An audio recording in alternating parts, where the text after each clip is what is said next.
I would say most of the clients that come to Paget offices are maybe 1 or 2 years in doing very little, probably like mining, I would say, where generally they bring you printouts and all the printouts look different and nothing's really identified so well. And they're basically anticipating that we as tax professionals can interpret this.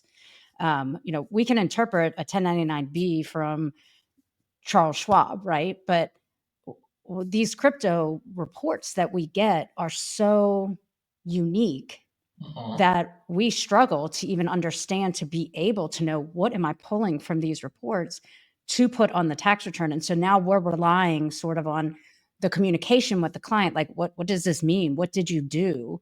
What do these numbers represent? So that we can try to interpret the data and then report it. And so it puts, I think, tax practitioners who are not familiar with all the different printouts from all the different places, staking and mining and trading. And, you get all these terms, some which are easier to understand than others. And I'm guessing the market is just growing and there's going to be something new, another term, a new transaction or strategy or. The tax professionals are set up to fail because essentially the individuals that are doing more than the basic trading just need someone to prepare the books, right? There's a difference between Paget preparing like ABC Corp's financial statements and books versus filing the tax returns, right? That's where the world gets blended.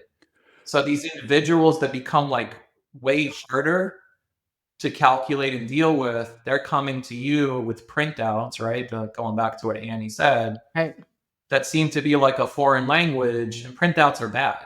We should probably start using potentially a software as well to kind of assist with specific use cases, not all.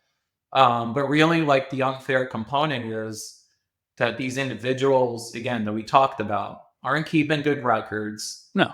Don't have good wallet hygiene. What that means, they're commingling in wallets. The key thing is like good wallet hygiene. Keep a record of that. And then they're dropping this on you with an accelerated timeline. You're a multi-client provider that you're actually forced to become a bookkeeper and you're not.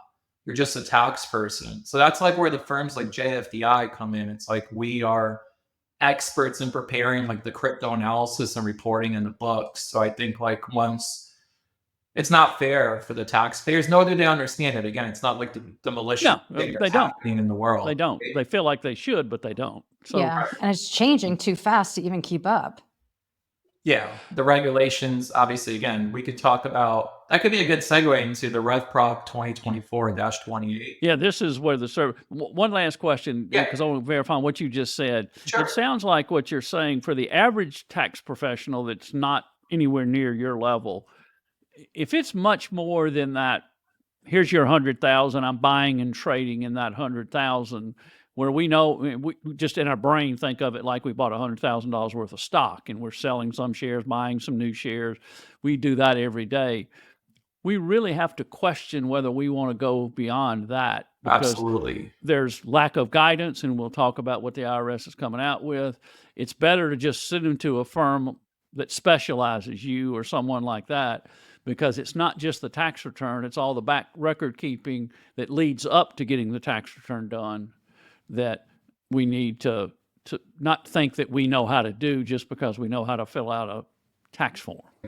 Is, your TP's crypto like sort of like easy, moderate, or difficult? And I can tell you, like,